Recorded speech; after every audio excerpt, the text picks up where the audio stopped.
aurons effectivement une session de questions-réponses qui est la troisième partie du webinaire. Les deux autres étant ma restitution des principales conclusions du livre blanc que nous avons co-réalisé avec vos déclics, et évidemment des interventions de Xavier sur le Customer Success Management, qui est finalement un nouveau champ de la relation client, comme il nous l'expliquera, et qui peut largement inspirer donc les entreprises et les responsables qui sont présents aujourd'hui dans le webinaire.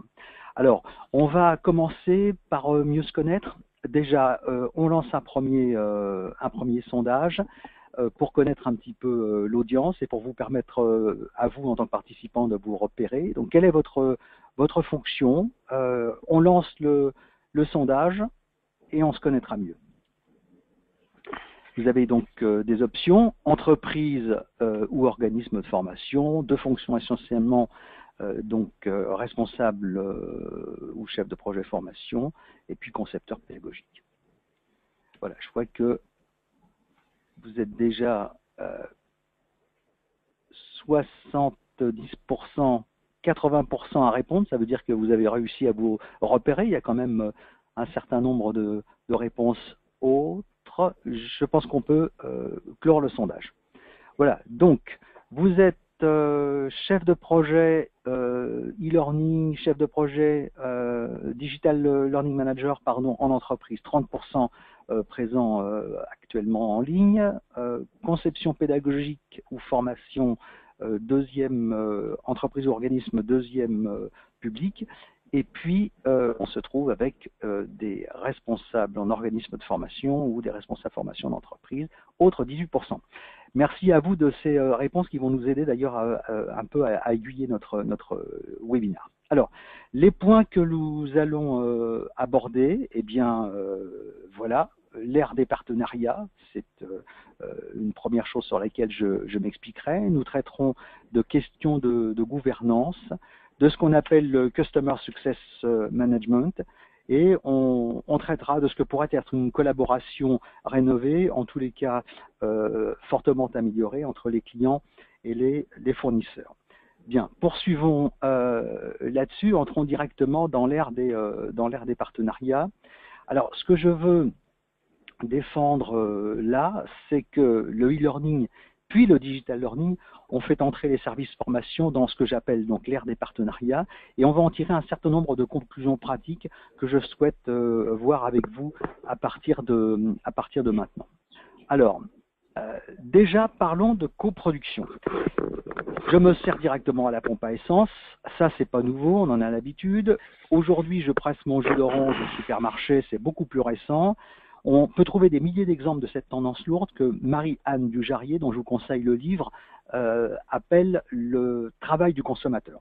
Autrement dit, le client, qu'il soit aujourd'hui consommateur ou entreprise, va coproduire toujours plus souvent le service qui est offert par le fournisseur. Et évidemment, les choses viennent s'amplifier avec les plateformes numériques. Ce qu'on peut dire du coup, c'est que le client et le fournisseur sont co-responsables du résultat, que ce soit une réussite ou un échec du service utilisé. Deuxième point qui m'intéresse, c'est que ce n'est pas un phénomène nouveau dans le secteur de la formation, puisque on sait notamment que les compétences dont les apprenants vont bénéficier à la sortie d'une formation, quel qu'en soit d'ailleurs le format, sont bien une coproduction. Coproduction entre l'apprenant, le formateur, le groupe, les autres apprenants. On sait cela avec les tenants du socioconstructivisme qui sont d'ailleurs très largement majoritaires dans la formation des adultes en entreprise. Autrement dit, on peut s'appuyer en tant que formateur ou responsable formation sur ce qu'on sait déjà, c'est-à-dire cette coproduction des compétences, pour essayer de voir comment on pourra la prolonger dans les domaines du digital learning. Enfin, je veux rappeler que, et je le dis, le digital learning, c'est une grande coproduction. En fait, le digital learning se présente comme un ensemble de projets. Des contenus, des services, le projet portail, le projet de conduite du changement, etc. Et bien entendu, pour que cette stratégie réussisse, tous les projets, dont chacun d'ailleurs est en tant que tel une coproduction, tous ces projets doivent être réussis. Donc, Digital Learning, grande coproduction avec plusieurs fournisseurs qui détiennent tous une part du résultat et qui doivent travailler en bonne intelligence sous la gouverne évidemment d'une direction stratégique, elle aussi intelligente. Alors, on va passer maintenant à un sondage sur le nombre de fournisseurs que vous mobilisez dans vos entreprises ou organismes de formation. Combien de fournisseurs avez-vous eu sur les 5 dernières années? Donc vous avez le choix, une seule réponse évidemment, entre moins de 3, de 3 à 5, de 6 à 7, 8 à 10, plus de 10. On lance le sondage. Vous avez encore quelques secondes pour répondre. Je vois que vous réagissez rapidement puisqu'on est déjà en train d'atteindre les 80% de votants. On va clôturer le sondage. Voilà. Moins de 3, 51%, de 3 à 5, deuxième réponse, 26%, et puis ensuite on a un groupe 6 à plus de 10 d'ailleurs, autour de 7-8%. Xavier, qu'est-ce que t'inspire les résultats de ce sondage? Eh bien, moi ce que ça m'inspire, c'est que nous sommes encore, c'est surtout les 51% qui sont intéressants, qui illustrent sur une période de 5 ans, probablement une organisation autour du digital learning qui est faite d'une plateforme et d'un fournisseur de contenu, c'est-à-dire quelque chose d'assez linéaire, assez simple dans l'approche et probablement peu structuré. Ce qui signifie que les terminologies sont intéressantes. Il faut faire attention parce qu'il y a beaucoup de marketing dans tous les termes, mais en tout cas, je crois que c'est la différence, et dans la question, c'est comme ça que c'est exprimé, le e-learning et le digital learning. Et je crois que lorsque nous étions, il y a une dizaine d'années, dans un monde où le e-learning était en fait de la formation structurée et organisée comme du présentiel, mais faite à distance, eh bien, les entreprises pouvaient se satisfaire d'avoir un fournisseur de contenu et éventuellement une plateforme technologique.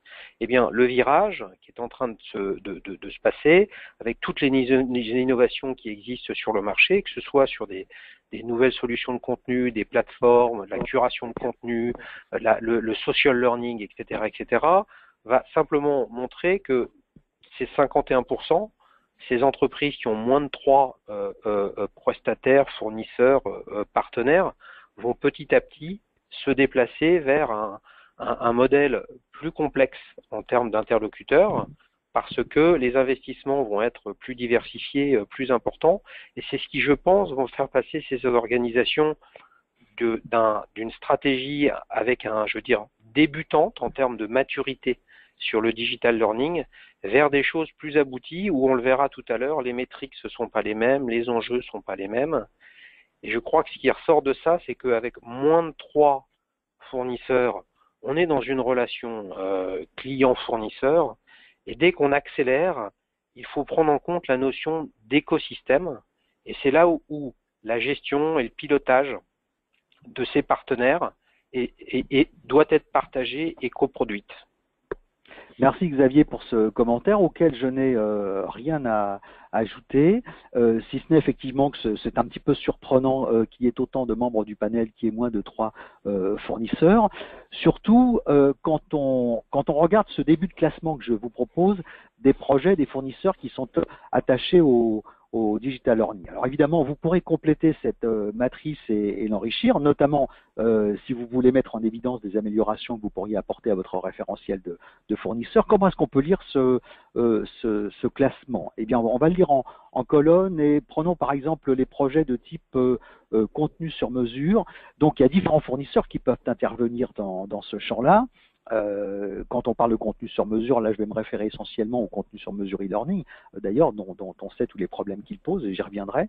Alors premier par exemple fournisseur, c'est le consultant qui peut vous aider à choisir vos modalités parmi toutes celles qui sont possibles, e-learning, rapid learning, vidéo learning, serious game, etc., qui va vous aider à élaborer vos parcours blended learning type, à définir des normes, à budgéter votre programme de production, à arbitrer entre production interne et sous-traitance en fonction des projets de formation, à créer un référentiel de fournisseurs, etc. Vous avez un acteur clé, évidemment, qui est les agences de création de contenu e-learning, parce qu'en général, les entreprises travaillent avec plusieurs d'entre elles, donc ils vont créer tout simplement, designer déjà les contenus à partir des besoins que vous avez exprimés, produire ces contenus, etc. Donc évidemment, là le consultant au passage peut t'aider à choisir sur des critères objectifs qui vont dépasser les simples arguments marketing, le référentiel d'agence pour le client. Vous avez un autre fournisseur qui est l'éditeur d'outils auteur qui va intervenir quand l'entreprise aura décidé de produire tout ou partie de ses contenus en interne, c'est-à-dire non seulement fournir l'outil, qu'il soit en mode licence ou dans le cloud, mais aussi ce que j'appellerais la formation action des auteurs et la réalisation, pourquoi pas, de plusieurs templates. Alors, l'éditeur LMS, on pourrait être surpris qu'il intervienne là, mais enfin, il intervient au moins en amont pour garantir la bonne interopérabilité entre les contenus sur mesure et la plateforme. On pourrait sans doute trouver d'autres fournisseurs, aller plus en détail encore sur les projets de contenu sur mesure, faire de même d'ailleurs pour les autres types de projets qui sont dans le tableau, dont la liste au passage pourra être complétée, ainsi que la liste des fournisseurs investis. Mais voilà, ça donne déjà une première cartographie de ce qui existe.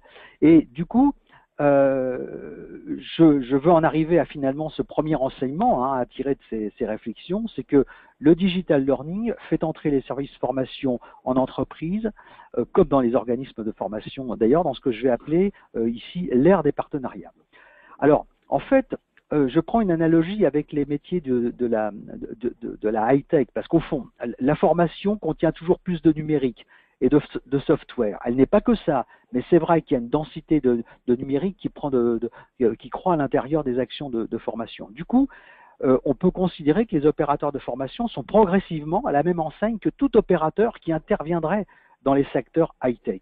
Et dans ces secteurs-là, y compris les plus grands, Google, Apple, Microsoft, etc., ne peuvent pas tout faire et doivent s'appuyer sur des partenaires. Donc la notion de partenariat est ici extrêmement importante. Alors, je voudrais en traiter quelques implications concrètes pour les responsables formation, pour les services formation en entreprise. En entreprise ou d'ailleurs extérieur à l'entreprise quand on est un organisme de formation. Bon, évidemment, la première chose, c'est qu'il s'agit de distinguer entre ce qui est mon cœur de métier et ce que je dois confier à l'extérieur. C'est pas si simple qu'il y paraît. Je dois aussi, pour ce que je ne veux pas faire moi-même, identifier les partenaires qui sont capables de le faire. Alors, c'est un exercice délicat parce qu'il ne s'agit pas seulement de s'appuyer sur des critères techniques objectifs, mais il faut aussi que la culture de l'entreprise et de son partenaire matchent bien ensemble, si je puis dire. Il faut évidemment ensuite contracter avec ses partenaires sur des bases aussi claires que possible, processus de collaboration, propriété intellectuelle, etc., des choses qui sont parfois laissées dans l'ombre par les services formation. Manager ses partenaires, c'est évidemment une autre règle, en s'appropriant évidemment une partie des savoirs et des bonnes pratiques qu'ils ont déjà développées auprès d'un grand nombre d'autres entreprises, et faire collaborer finalement tous les partenaires du digital learning en vue de la bonne cohérence d'ensemble de la stratégie digital learning. Alors, on a là évidemment un ensemble de compétences, c'est ce que j'ajoute dans cette planche du département formation, qui manque souvent au service formation, parce que soit le service formation est habitué à tout faire par lui-même, soit il est historiquement dans un rapport de force favorable avec ses sous-traitants. L'entreprise, par exemple, est très clairement dans un rapport de force favorable avec les organismes de formation présentiels, et cela depuis longtemps, parce qu'il y a beaucoup de concurrence chez eux. L'organisme de formation lui-même est évidemment dans un rapport de force, sauf exception, favorable vis-à-vis de ses formateurs occasionnels, parce qu'il y a beaucoup de formateurs occasionnels qui ne demandent qu'à travailler pour les organismes de formation. Donc du coup, ce rapport de force, finalement, éloigne un petit peu les services formation de la notion de vrai partenariat.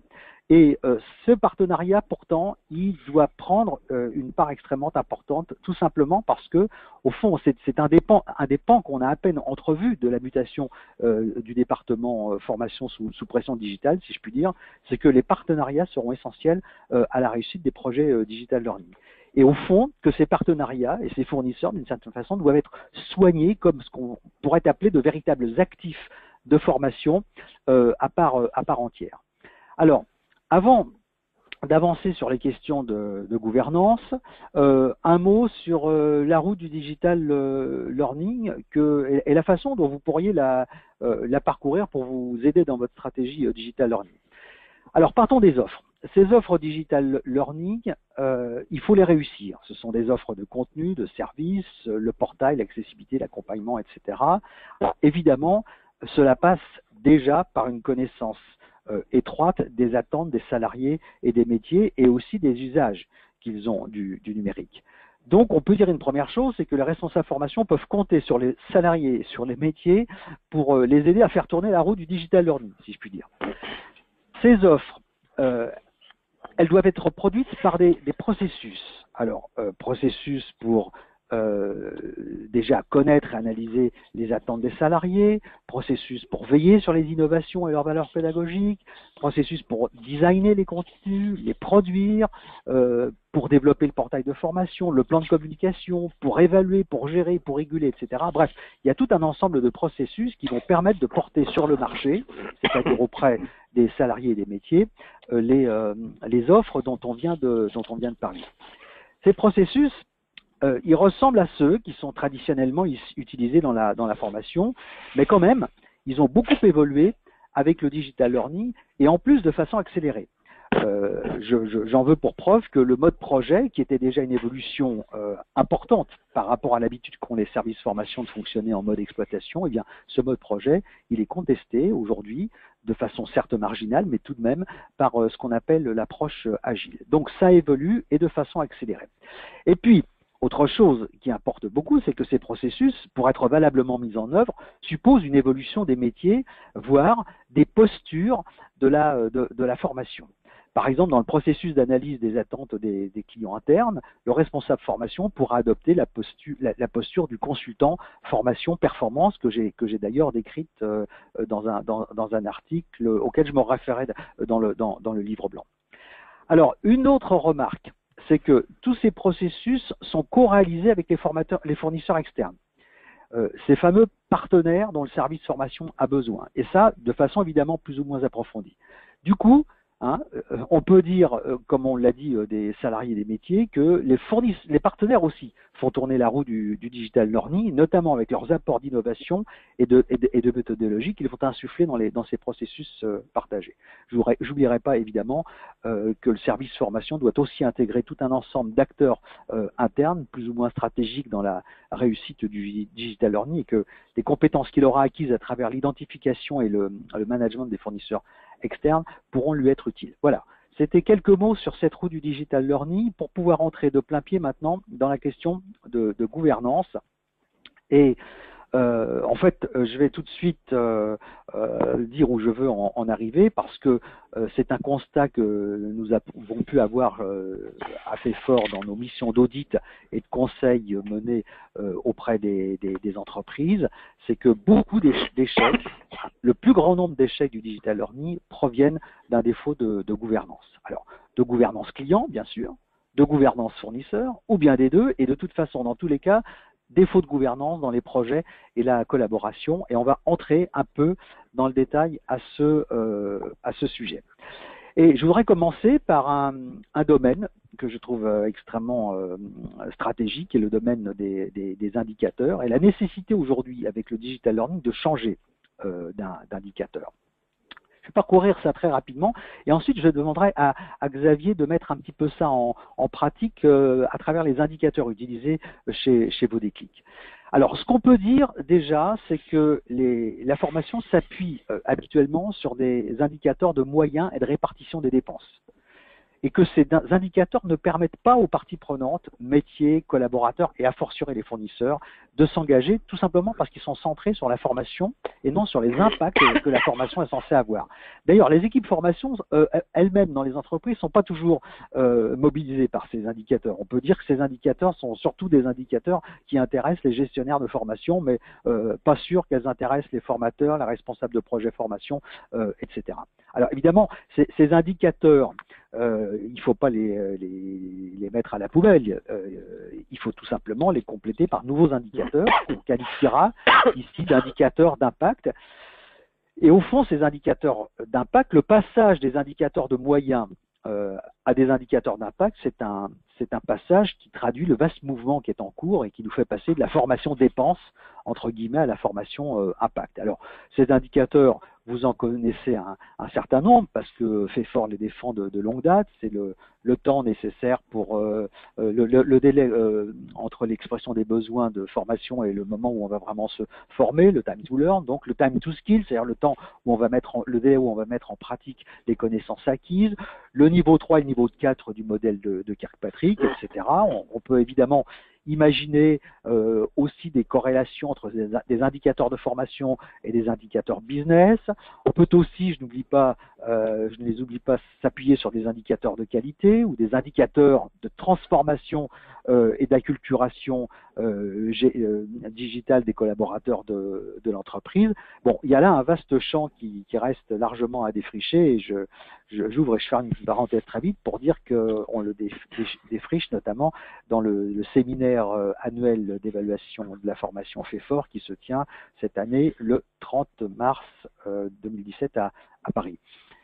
Une autre piste, et je laisserai la parole dans quelques minutes à Xavier là-dessus, c'est les indicateurs exogènes, c'est-à-dire profiter finalement des indicateurs qui existent chez les fournisseurs, essayer de se les adapter dans l'entreprise et de s'en inspirer. Et puis, autre chose d'important, c'est que ces indicateurs aujourd'hui sont marqués de très près par ce qu'on appelle les data, c'est-à-dire au fond la matière première de la collaboration entre le client et ses fournisseurs. Aujourd'hui, c'est la data qui est collectée, les données qui sont collectées en continu et analysées aussi souvent que nécessaire pour décider des actions correctives ou des évolutions. Collectées comment? Eh bien, tout simplement par toutes les traces que les apprenants, les salariés vont laisser dans leur utilisation des outils numériques qui sont mis à leur disposition. Alors évidemment, la montée en puissance de ces données est intimement liée à celle du cloud et des analytiques, voire de l'intelligence artificielle. Autant dire qu'on n'a pas fini d'en entendre parler.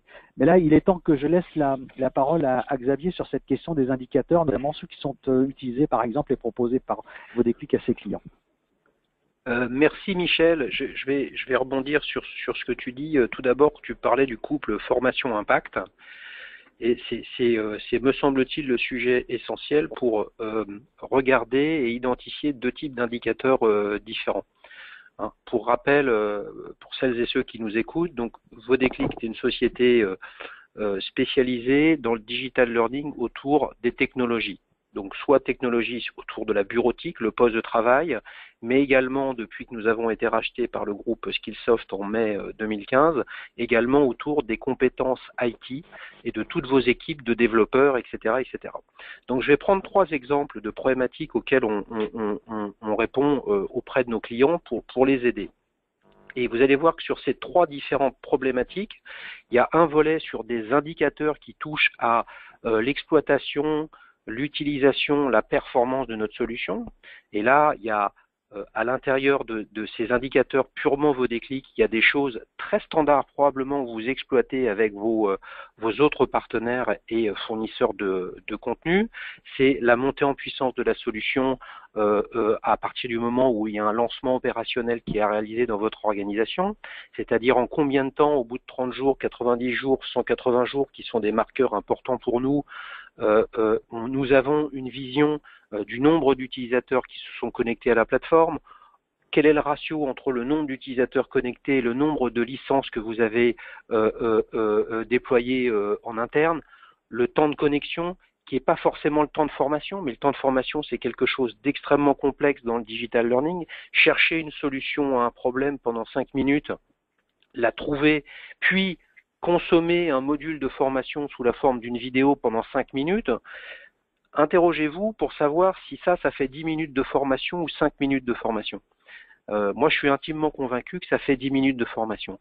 Et ces indicateurs-là sont des indicateurs de performance de connexion à une plateforme quelle qu'elle soit, combien de personnes y vont, combien de fois elles se connectent, qu'est-ce qu'elles réalisent dessus. Mais si je projette ça avec les indicateurs fondamentaux, aller sur une plateforme pour se former, ça sert à rien. Ce qui compte, c'est quelles sont les métriques, quels sont les KPI qui font que cette consommation sur une plateforme a un impact au-delà de l'adoption et du taux d'usage. Eh bien, si on prend par exemple un sujet majeur qui est la migration de vos organisations sur une nouvelle suite de bureautique dans le cloud comme Office 365. Dites-vous simplement que votre IT paye des licences pour avoir des nouveaux outils à utiliser et qu'elle reçoit, cette équipe IT, de la part de Microsoft, des indicateurs et des taux d'utilisation de ces outils-là. Le réseau social Yammer, qui fait partie d'Office 365, peut être peu ou pas utilisé dans votre organisation. S'il n'est pas du tout utilisé alors qu'il a été payé, vous avez un ROI négatif. Mais ce ROI-là, finalement, ce n'est pas celui de votre activité à vous, chef de projet Digital Learning, Learning Manager, responsable formation. Vous pourriez vous dire c'est le problème du ROI de l'IT. Eh bien non, il faut regarder cette notion de partenariat avec les fournisseurs et les prestataires, mais également en interne.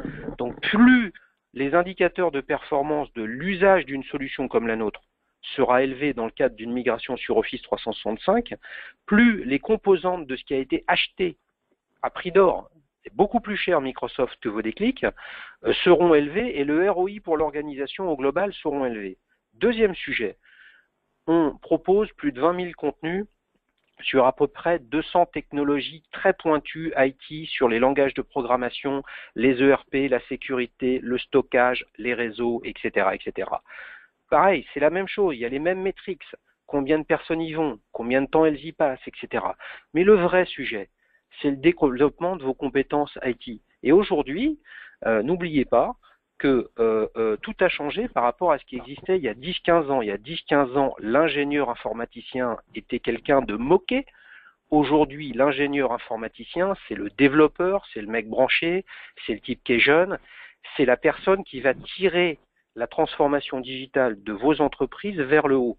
Mais qu'est-ce que vous croyez, ces jeunes de 25-30 ans, quand ils ont l'opportunité d'aller travailler chez Facebook, chez Google, chez Apple, chez Microsoft, plutôt que d'aller dans une activité plus industrielle, centenaire, old-fashion, ils ne se posent pas la question de où ils vont travailler, ils ne vont pas aller travailler chez vous. Donc les métriques à regarder sur le sujet, au-delà de qu'est-ce que vos développeurs et vos techniciens consomment comme formation, c'est à quelle vitesse vous transformez l'agilité technologique de votre organisation pour réagir plus vite à la concurrence, comment vous favorisez la mobilité interne. Gardez en tête qu'il y a plus de 300 000 postes en France chaque année qui ne trouvent pas preneur sur des postes de développeurs et dans les technologies. Donc s'il vous faut 3 mois, 6 mois, 1 an pour recruter quelqu'un sur ce poste, la seule vraie solution pour contourner ce problème, 1, c'est de développer votre attractivité, mais là on n'est pas dans le digital learning, et 2, de former vos équipes en interne pour les rendre plus agiles sur des nouvelles technologies et vite pouvoir leur proposer des évolutions au sein de votre organisation. Troisième sujet, et j'en termine là-dessus, c'est toujours les mêmes métriques. Mais là, on touche à une autre problématique. Vous considérez que le niveau moyen sur l'usage des technos de vos collaborateurs est trop faible et qu'il y a un gain de productivité à gagner au sein de votre organisation pour vous assurer que vos salariés perdent moins de temps. Une façon de mesurer ça, c'est effectivement combien de fois, combien de temps, combien en tout vont accéder à la plateforme de formation Vos Déclics. L'indicateur de performance, derrière, c'est est-ce que le nombre d'appels au service helpdesk chez vous a diminué. Donc je prends ces 3 exemples en fait pour vous demander de vous interroger sur le point suivant. Êtes-vous prêt à partager avec un partenaire comme Vos Déclics le fond de ces problématiques-là, à savoir quel est le taux d'usage de ma nouvelle solution de bureautique, quel est le niveau de compétence moyen de mes développeurs, est-ce que mes salariés sont performants ou non, combien d'appels j'ai à mon service helpdesk, etc., etc. De là, vous aurez une réponse qui vous dira « Oui, je suis prêt et donc je veux voir vos déclics ou un autre acteur du sujet, non pas comme un fournisseur, mais comme un partenaire. » Et à partir du moment où c'est un partenaire, eh bien, on va pouvoir ensemble se fixer des objectifs à atteindre en termes d'indicateurs de performance qu'on va pouvoir monitorer. Et ce qui est important, et je termine là-dessus, Michel, peut-être y aura-t-il des questions, d'ailleurs je crois que c'est à la fin qu'on répondra aux questions, c'est que un taux d'utilisateur actif de 20%, c'est dans l'absolu inférieur à 30%, qui est inférieur à 50%, qui est inférieur à 100%. Mais ça, le taux dans l'absolu, ça n'a aucun intérêt. Ce qui compte dans vos organisations, c'est qu'est-ce qu'on se fixe comme objectif de performance ensemble. Et si l'objectif de performance pour une organisation qui débute, qui a peu de maturité, qui ne sait pas trop comment communiquer, qui ne sait pas trop comment intégrer ses partenaires dans sa plateforme LMS qu'elle vient de choisir et qu'elle vient de déployer, eh bien, il vaut mieux s'accorder sur un taux de performance de 10, 15, 20, 30% d'utilisateurs actifs et de pouvoir se dire au bout de 30 jours, 60 jours, 90 jours, 180 jours, etc., etc., qu'on est en train de les atteindre. Et là, on aura ensemble atteint un succès. Et le risque, tu l'as dit Michel, et je te repasse la parole, nous l'avons vécu malheureusement, et dans ce cas-là, on perd un client qui lui-même n'a pas atteint ses objectifs, parce qu'on s'est retrouvé partenaire d'une solution qui a fini dans un tiroir, parce que nos interlocuteurs l'ont acheté en se disant « je l'achète, je ne m'occupe pas du déploiement et ça va marcher tout seul ». Eh bien, ça ne marche pas tout seul. Et c'est ça que nous cherchons à faire évoluer en structurant avec beaucoup d'expertise la partie Customer Success. Merci Xavier pour ce développement intéressant. Je pense que une plateforme avec des contenus sur étagère qui restent finalement dans le tiroir après un premier succès de curiosité, ça doit parler à notre audience. Alors, je voudrais poursuivre après les indicateurs sur la question donc de la gouvernance des projets, des défauts de gouvernance, mais je vous laisse la parole, si je puis dire, pour un sondage par rapport à la charge de travail totale consacrée au digital learning, pourcentage consacré à la gestion des fournisseurs. Voilà, vous avez la possibilité, 5 réponses possibles, et vous pouvez choisir votre réponse. Bien, là, je peux vous dire tout de suite, je vois les résultats s'afficher en temps réel, que les résultats sont intéressants et assez surprenants, pas tant que ça d'ailleurs. On va encore laisser quelques secondes. Voilà, on peut fermer le sondage. Et on l'affiche. Alors, Xavier, je te laisse la primeur pour le commentaire. Waouh! Waouh! Bah écoute, je suis assez surpris.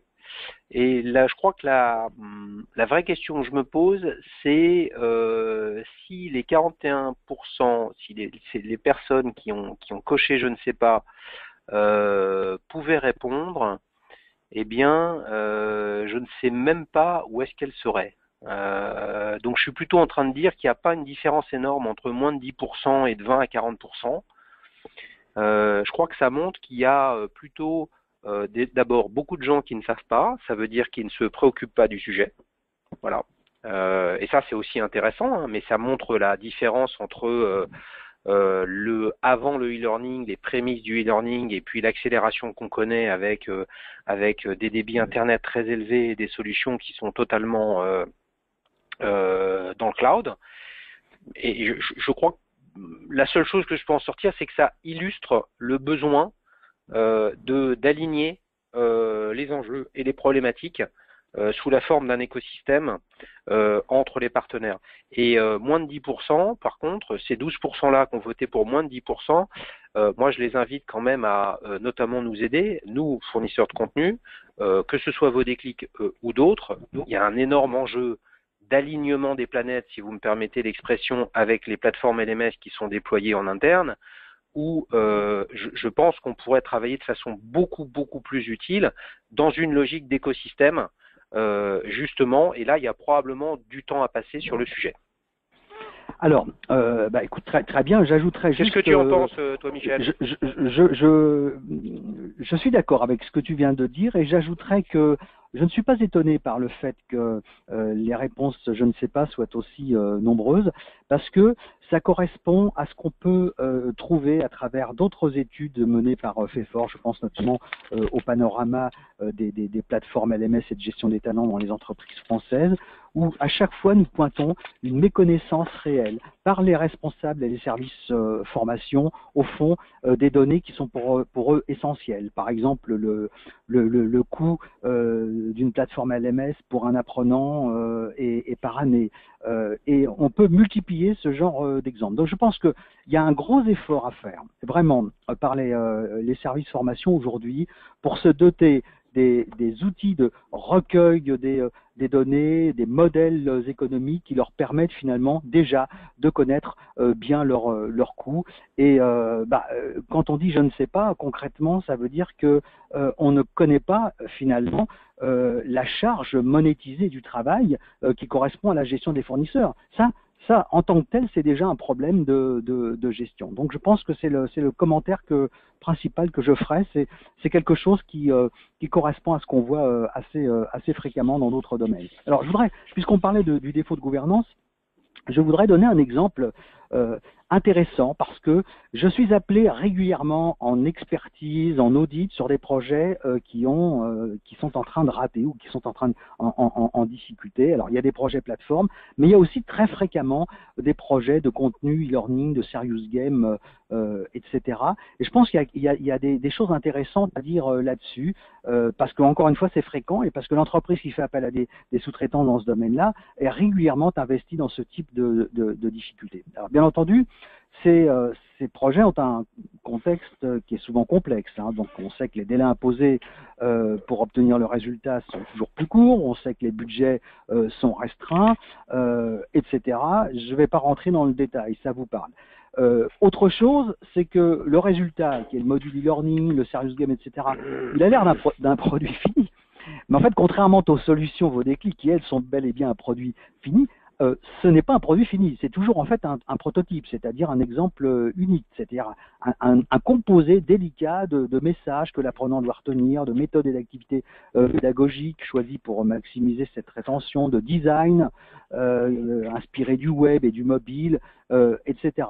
Et donc la question là, c'est comment s'assurer que, puisqu'un prototype c'est un rêve, hein, comment s'assurer que tous les rêveurs, le commanditeur, les apprenants, responsables formation, les experts, les équipes du fournisseur, etc., partagent le même rêve, qu'ils soient d'accord d'ailleurs sur les conditions pour lui donner vie, et puis comment s'assurer au passage que personne ne change de rêve en cours de route, ce qui est pourtant assez fréquent. Autre facteur de complexité dans ce domaine, c'est tout simplement le processus de conception, de design du module. Bon, ça c'est bien illustré par le storyboard avec tous les allers-retours autour de ce storyboard qui semble pourtant sur le papier comme ça une sorte de Graal qui devrait être constituer une garantie de conformité suffisante, mais en fait on s'aperçoit que c'est pas le cas. Il y a beaucoup d'acteurs internes et externes qui sont impliqués là-dedans, on vient de le voir, avec des compétences à actionner qui sont très très hétérogènes. Pire encore, il y a des acteurs qui sont invisibles pour les fournisseurs et qui mettent leur grain de sel évidemment au pire moment qui est celui de la validation finale du prototype, c'est-à-dire au moment évidemment où les modifications ont le coût le plus élevé et entraînent un retard important. Bon, évidemment, l'expérience montre que ces problèmes pourraient être atténués si le département de formation disposait de processus clairs, bien définis, partagés, mais en fait, c'est assez rarement le cas. Et je voudrais juste attirer votre attention sur les conséquences que ça peut évidemment avoir, hein, que vous lisez là, que vous avez sous les yeux. Présentiel raté, 10 personnes au courant. e-learning raté, serious game raté, que sais-je, parfois des milliers, parfois même toute l'entreprise de proche en proche, parce que chacun va finalement porter la mauvaise parole. Et alors, combien de temps pour rétablir la confiance dans le e-learning par le département formation? C'est-à-dire qu'une fois qu'on a raté une opération comme ça, on a beaucoup de mal à ramer en sens inverse. Alors, je voudrais parler maintenant des fausses bonnes solutions qui sont mises en œuvre parfois par les services formation pour résoudre finalement des problèmes de projets en panne, si je puis dire. Alors, le réflexe, en général, c'est la faute, forcément la faute à l'autre. Alors, grosso modo, pour le fournisseur, c'est la faute du client, et pour le client, évidemment, je caricature, c'est la faute du fournisseur. Et donc, à partir de ce moment-là, on est engagé dans des solutions qui n'en sont pas et qui peuvent être même très négatives. Alors, la première solution que je vois régulièrement, c'est la valse des fournisseurs. Je l'appelle comme ça. Concrètement, je change de fournisseur puisque c'est lui qui m'a planté. On trouvera forcément mieux ailleurs, avec un petit peu de chance. En fait, on finit par changer de fournisseur comme de chemise. Alors, c'est pas possible évidemment pour la plateforme LMS, parce qu'on s'engage parfois sur plusieurs années, mais c'est vraiment possible pour les contenus sur mesure, comme je viens de l'indiquer. Coût de cette valse, je vous laisse l'imaginer. C'est le coût d'un recrutement, parce que ça y ressemble un petit peu, d'un recrutement raté. C'est un chiffre en termes de temps consacré par le responsable formation, le chef de projet formation à recruter le fournisseur, à lui faire connaître les métiers de l'entreprise, à le former, à sa stratégie, à ses besoins.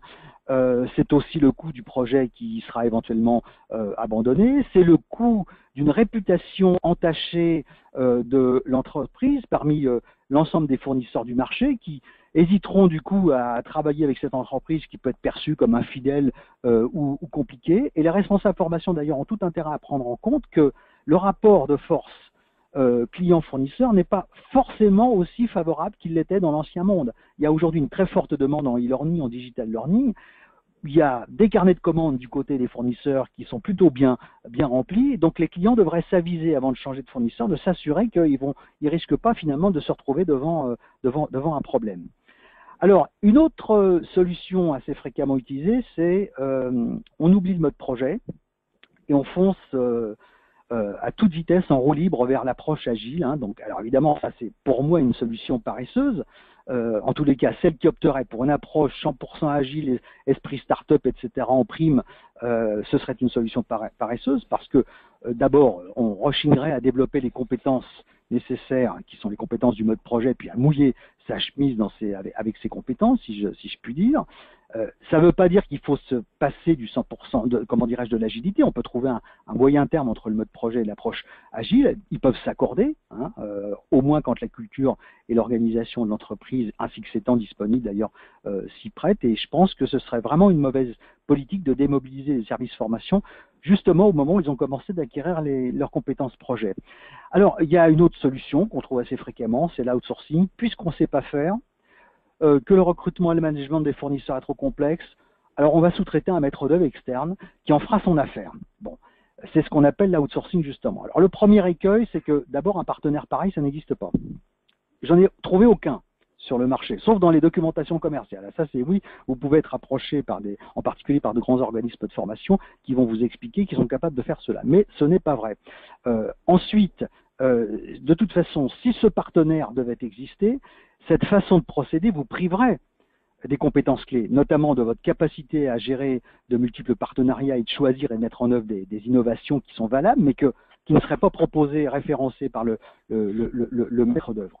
Bon, la meilleure façon pour le responsable formation, en fait, de scier la branche sur laquelle son équipe et lui sont assis, c'est vraiment d'en passer par l'outsourcing intégral jusqu'au jour où finalement on n'a plus besoin de vous. Alors, petit conseil, parce que dans ces missions d'audit ou d'expertise dont je parlais, j'ai souvent été amené à résoudre le problème par la règle du 50-50 que j'appelle le gentleman agreement. Au fond, ce qui me frappe, c'est que dans les projets en difficulté, d'une part, le client et le fournisseur sont tous les deux responsables, et d'autre part qu'il est vraiment difficile, voire impossible, de démêler le pourcentage de responsabilité. Alors évidemment, le client dit le fournisseur est responsable à 80%, moi j'ai seulement 20%, et puis à l'inverse, le fournisseur va reconnaître 20% de responsabilité, considérer que le client a 80%. Puis alors là, on rentre dans une discussion de marchand de tapis. Ah ben non, c'est 70%, 30%, etc.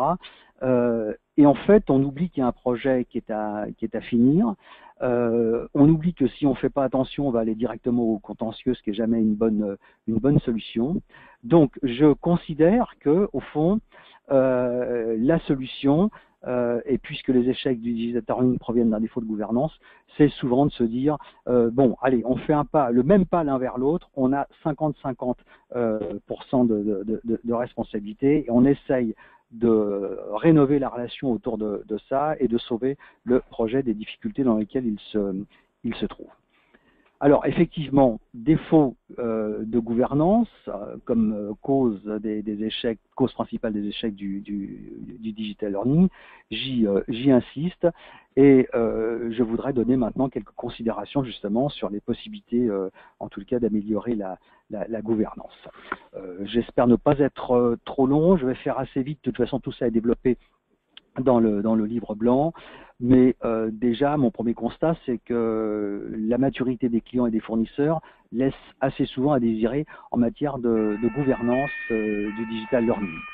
Alors c'est une constante du secteur, je ne vais pas rentrer dans le détail, mais il y a des explications évidemment qui sont très claires derrière tout ça, vous les trouverez dans le document. J'ajoute que on trouve tout de même des fournisseurs, ceux qui sont issus du digital learning, qui même lorsqu'ils sont de petite taille, ont quand même de l'avance par rapport au reste du marché de la formation sur cette gouvernance. Et du coup, un conseil que je vous donne vivement, c'est d'étudier avec attention la gouvernance qui est proposée, la gouvernance des projets qui est proposée par les fournisseurs les plus matures. Ça vaut la peine de les rencontrer d'ailleurs rien qu'autour de ce sujet. Et puis d'adapter cette gouvernance à vos propres besoins et puis de la faire évoluer. En fait, tout contrat client-fournisseur, et je pense que Xavier nous en parlera plus tard, doit inclure une note de cadrage sur la gouvernance des projets que vous menez ensemble. Une autre remarque, c'est que c'est à vous, clients, de devenir la source de la bonne gouvernance. Parce qu'il y a beaucoup de gouvernance fournisseurs, et qu'il faut que vous ayez le lead là-dessus, que vous en conserviez la maîtrise, que vous mettiez en cohérence toutes ces diverses gouvernances, et finalement, pourquoi pas, industrialiser ce qui peut l'être dans les processus et dans la relation avec les fournisseurs. Autre chose, la culture de l'écrit. Alors évidemment, tout ça doit prendre la forme de notes de cadrage, prolongées de notes de procédure, ou bien, dans une vision plus moderne et collaborative, ça peut s'appuyer sur des processus jusqu'au moment où tout ça s'est transformé en culture du département formation en termes de gouvernance et tous ces écrits peuvent être rangés dans l'armoire ou le réseau informatique. Alors, je vais pas rentrer dans le détail, mais il faudra se concentrer évidemment sur quelques points clés de gouvernance, c'est-à-dire identifier, choisir, réunir et impliquer durablement les bons acteurs autour du projet. Cette cartographie d'ailleurs, que ce soit celle des fournisseurs ou celle des partenaires internes du service formation dans l'entreprise, c'est sans doute l'exercice le plus délicat de la gouvernance. Il faut aussi définir et animer des instances régulières autour du digital learning, un groupe projet sur un projet spécifique, un comité de pilotage pour la stratégie, par exemple, lorsqu'il s'agit de superviser plusieurs groupes projets. Il faut évidemment, je le disais, élaborer ou adapter des processus au projet en fonction notamment de la nature, de la dimension du projet, créer des documents types utilisés par toutes les parties prenantes du projet, partager un outil de gestion du planning et des tâches, etc. Bref, là, il y a un vrai travail d'organisation qui est à faire, mais croyez-moi, c'est un investissement hautement rentable. Et je ne vais pas commenter le reste, si ce n'est que le choix des fournisseurs doit aussi s'appuyer sur un processus qui soit aussi rationnel que possible. Alors ça peut passer par exemple par ce qu'on appelle un RFI, Request for Information. On ne sait pas s'il y a des fournisseurs capables de répondre à notre besoin, donc on envoie une expression des besoins ultra simplifiée pour tester le marché à un maximum de fournisseurs pour voir s'il y a des fournisseurs qui seront prêts à répondre à la deuxième étape qui est le Request for Proposal, c'est-à-dire finalement tout simplement l'appel d'offres. Donc là, il y a aussi des outils, des méthodes, des processus pour gérer l'entrée, le recrutement et puis après le management d'un fournisseur. Et puis, je voudrais maintenant, et je laisserai beaucoup la parole à Xavier pour la fin, entrer dans la façon exemplaire dont certains fournisseurs, et c'est le cas de Vodéclic, et c'est pour ça qu'on a choisi ce thème ensemble, mettent en œuvre leur propre gouvernance pour essayer de faciliter non seulement la relation, mais le succès du projet chez le client. Et donc, je voudrais rentrer maintenant dans cette notion de Customer Success Management. Alors là aussi, je vais aller très vite parce qu'il y a beaucoup de choses à dire et que j'aime autant laisser la parole à Xavier, voire à Nathalie. Bon, c'est une fonction qui n'existe pas en France pour l'instant, très peu en tous les cas. Elle existe chez Vodéclic et chez quelques leaders, mais elle est encore peu développée dans le monde de la formation, alors qu'elle existe beaucoup dans le monde anglo-saxon. C'est une fonction qui est très client-centric, comme on dit, c'est-à-dire très orientée sur la satisfaction du client et le succès de la solution d'apprentissage. C'est évidemment une fonction qui vise à ce que les deux partenaires, le client et le fournisseur, tirent les marrons du feu ensemble, conserver le client pour le fournisseur parce qu'il est satisfait, mais aussi aider le client à grandir, le développer, etc. C'est de l'intérêt bien compris du fournisseur. Et on en parlera à la fin, mais on peut imaginer que cette fonction de Customer Success Manager puisse finalement trouver son pendant à l'intérieur de l'entreprise parce qu'on a ce qu'on pourrait appeler le providers, et cette fois-ci au pluriel, parce que l'entreprise a plusieurs fournisseurs, Success Manager. Autrement dit, est-ce qu'on peut imaginer une fonction d'entreprise qui demain essaiera de tout mettre en œuvre pour faciliter le succès du fournisseur avec le côté gagnant-gagnant dont je parlais. Alors, le Customer Success Manager, c'est quelqu'un qui agit en primitif et qui pense en stratège. Moi, j'aime bien déjà le nom de Client Advocacy, c'est-à-dire l'avocat du client. C'est un nom qu'on trouve parfois à la place de Customer Success Manager parce que c'est vrai qu'il est l'avocat ou elle est l'avocat du client chez le fournisseur, avec au passage une fonction qui est assez délicate à exercer parce que du coup elle est un peu juge et partie. Les compétences aujourd'hui d'un tel collaborateur sont bien repérées, bien entendu connaissance approfondie de chaque client dont il va s'occuper, au passage sans déresponsabiliser les responsables commerciaux qui sont en charge du client bien entendu, connaissance approfondie de la solution qui équipe le client, expertise dans le marketing, les ventes, les services professionnels, la formation, le support, capacité de travail collaboratif et de conviction, ça va de soi parce que le Customer Success Manager, c'est quelqu'un qui va devoir remuer parfois ciel et terre dans sa propre entreprise pour répondre à un problème ou une plainte du client. Et puis, on va parvenir sur les indicateurs clés de réussite. Xavier en a parlé, mais évidemment une maîtrise en la matière, voire même une maîtrise de la compétence data. Alors, au fond, le Customer Success Manager, il intervient dans deux champs. Je disais, il agit en primitif dans le sens où il a des incendies à éteindre chez le client de temps en temps, et cette mauvaise prise en compte pourrait pousser le client à quitter le fournisseur. Donc il lui appartient là de privilégier l'intuition, l'action, mais sans pour autant évidemment négliger l'anticipation des problèmes et leur résolution avant qu'ils se posent. Et là, c'est l'idée de penser en stratège, c'est-à-dire de se doter d'une organisation, de processus de la fonction, de documents, etc., qui permettent au Success Manager, Customer Success Manager, vraiment d'anticiper toutes les difficultés. Mais le mieux, c'est que je laisse la parole à Xavier là-dessus pour nous expliquer un petit peu de quoi il s'agit. À toi, Xavier. Oui, merci Michel. Avant que tu ne démarres cette section, tu partageais ton expérience sur les raisons des échecs, etc. Et tu parlais de, in fine, c'est la faute de l'autre. Voilà. Ce que moi je veux essayer de partager avec vous, justement, sur cette expérience, cette expertise en termes de customer success, c'est justement pour aboutir à quelque chose qui dit que le succès, c'est grâce à l'autre.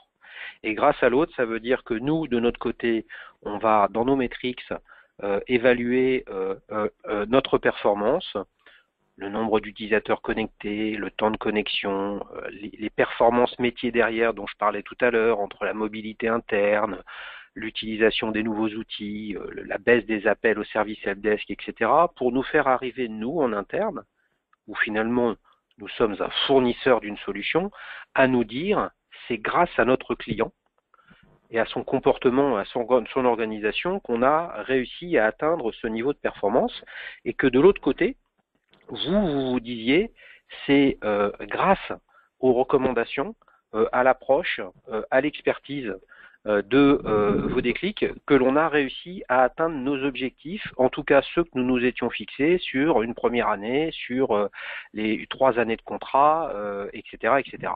Et pour faire ça, il faut déjà commencer par recruter et construire un poste en interne. Et je ne vais pas parcourir l'intégralité de la façon avec laquelle on a décidé de créer ce poste. Je crois que le truc le plus important, c'est de vous dire, si vous avez un partenaire qui a cette fonction-là, à qui est rattachée cette fonction? Eh bien, moi, j'ai fait le choix, appuyé sur une expertise très connue, très pointue chez Skillsoft, et là, on est vraiment sur le marché américain avec un customer centrique qui est essentiel, d'accord? C'est que cette position n'est pas rattachée à une direction commerciale et donc à des commerciaux qui ont des objectifs, des quotas à atteindre, mais qui me sont directement rattachés, et donc qui est dans l'organisation au même niveau que les ventes, le marketing, la fonction RH, les fonctions support, etc., etc.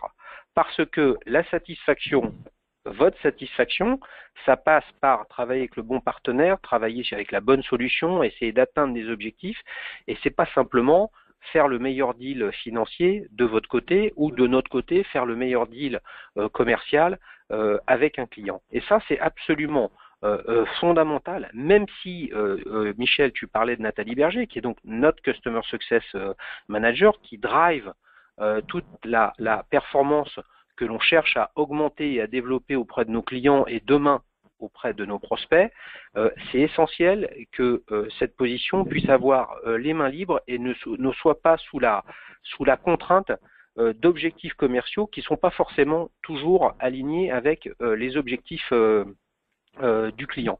Donc le job description, c'est une première chose, mais il y a quand même 5 points essentiels en termes de relations avec vous, avec nos clients.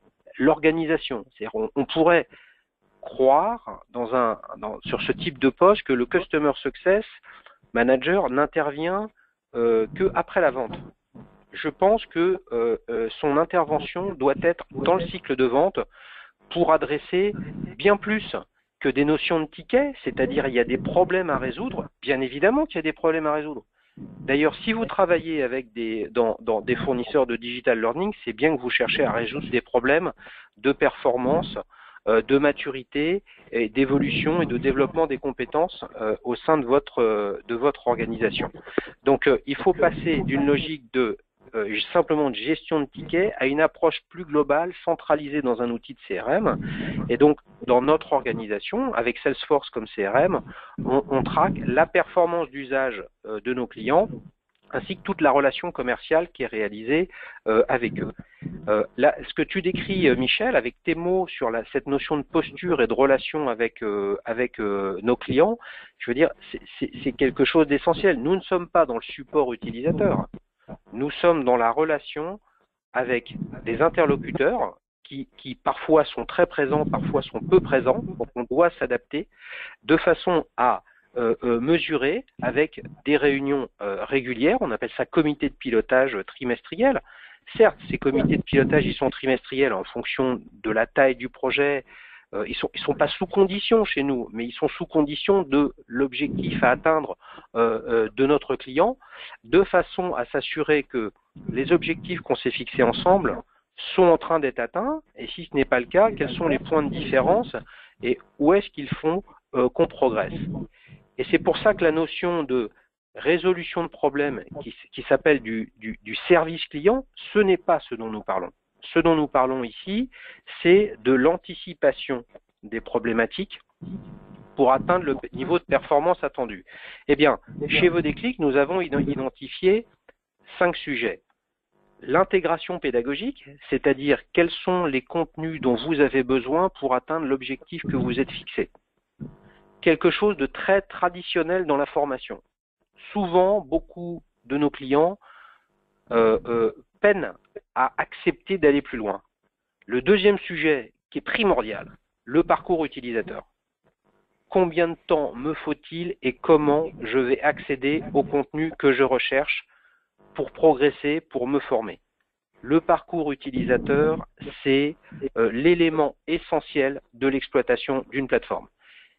Et comme la solution Vodéclic est souvent intégrée dans un LMS, eh bien, notre performance dépend de l'intégration LMS que vous avez faite et du parcours utilisateur sur le LMS.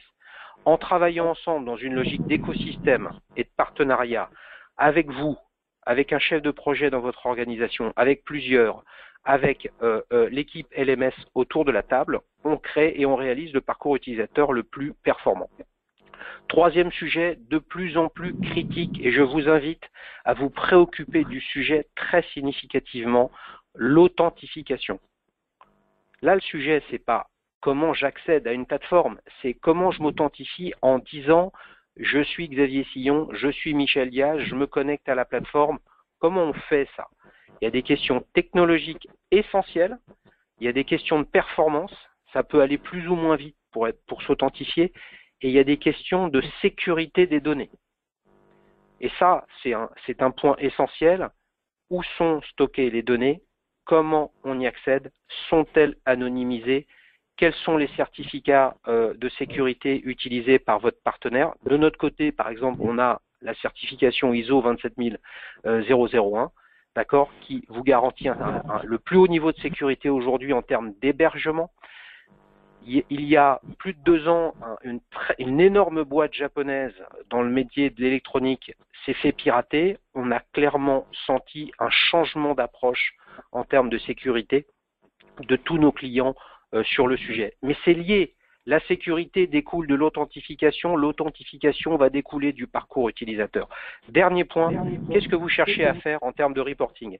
Si le reporting ne sert pas votre projet, n'est pas aligné sur les métriques que vous cherchez, si nous ne nous alignons pas ensemble en début de projet sur ce que vous voulez faire et ce que vous voulez atteindre, bah, le reporting, il va être bien, il va y avoir des tableaux, il va y avoir des camemberts, il va y avoir des graphiques, mais ça ne va pas suffire pour faire fonctionner votre projet et vous dire j'ai fait le bon choix, et vous dire j'ai le ROI attendu, et vous dire pour le montant que j'ai payé, est-ce que je continue, est-ce que je continue pas? Et donc de notre côté, nous, notre projet à nous, c'est bien évidemment de façon très basique en termes de commerce, un client satisfait est un client qui valide sa stratégie et qui souhaite progresser et continuer à déployer de plus en plus de formations. 2 derniers sujets avant de conclure. L'interlocuteur. Souvent, nous n'avons pas d'interlocuteur sur la gestion, le déploiement, la mise en œuvre du projet. Il nous est arrivé parfois de déployer notre solution avec une intégration pédagogique qui était claire, aucune information sur le parcours utilisateur au sein du LMS, l'authentification qui était faite via l'authentification du LMS, mais sinon, derrière, pour nous, c'était une boîte noire. Qu'est-ce qui se passe pour un salarié qui veut se connecter chez nous? C'est une boîte noire. Et bien, si c'est une boîte noire, nous ne pouvons pas anticiper quel va être le taux d'utilisateurs actifs par rapport au nombre de licences qui ont été achetées. Et là, on va droit, non pas dans le mur, mais droit face au problème de mais attendez, j'ai pas le nombre d'utilisateurs que je pensais avoir, etc. Ben, écoutez, nous n'avons pas de visibilité sur comment les utilisateurs et les salariés accèdent à la plateforme. On se renvoie la balle et on arrive à la conclusion de Michel il y a 10 minutes, c'est la faute à l'autre. Eh bien, nous, on veut arriver, ce que je décrivais tout à l'heure, avec une conclusion qui dit c'est grâce à l'autre. Et l'autre, c'est ce que Michel décrivait, ce que j'ai proposé initialement il y a plusieurs mois pour travailler sur ce livre blanc que vous allez recevoir prochainement, c'est comment en face d'un Customer Success Manager chez nous, chez un provider qui a bien compris qu'avoir une solution c'est bien, avoir un super design c'est bien, avoir les bons contenus c'est bien, être capable de les délivrer au bon moment c'est bien, mais ça suffit pas, il faut accompagner le client dans le temps. Eh bien, nous on a créé, mis en œuvre, développé, fait progresser cette fonction. Nous avons besoin, pour que vous puissiez atteindre vos objectifs, pour que vous puissiez être performant, d'avoir le miroir de cette fonction de Customer Success Manager. Et cette fonction-là, c'est le Provider Success Manager. Donc les 41% qui ont répondu à la question combien de temps vous passez avec fournisseur de e-learning, eh bien, ça veut dire qu'en fait, vous ne savez pas, et ça veut dire que vous ne vous êtes pas encore posé la question de comment j'aide le fournisseur à ce qu'il atteigne ses objectifs qui sont alignés sur les miens. Et je crois que si aujourd'hui vous deviez retenir une chose, c'est celle-là. Comment ne pas se dire pendant un projet, avant qu'il ne démarre, c'est la faute de qui si ça marche pas, mais plutôt de se dire bien, ce projet va démarrer, je suis passé d'un RFI à un RFP, je suis en finale, j'ai le choix entre deux providers différents avec lequel je pense être dans une situation où je vais partager le fruit du succès plutôt que d'essayer d'identifier pourquoi je ne vais pas réussir. Certes, c'est très anglo-saxon comme point de vue, mais qu'est-ce qui fait qu'on va réussir et non pas comment on fait pour faire porter le chapeau à d'autres si ça ne marche pas. C'est ça notre projet et je suis intimement convaincu que c'est une ère essentielle qui est face à nous où de toute façon toutes les technologies, que ce soit les ERP, les LMS, le poste de travail, toutes les technologies vont passer dans le cloud et dans le SaaS. Et le monde du SaaS, c'est un modèle d'abonnement et donc à un moment ou à un autre, il faut que le fournisseur et le client s'alignent sur des objectifs pour les faire progresser. Et pour ça, il faut les deux parties puissent se parler avec des homologues.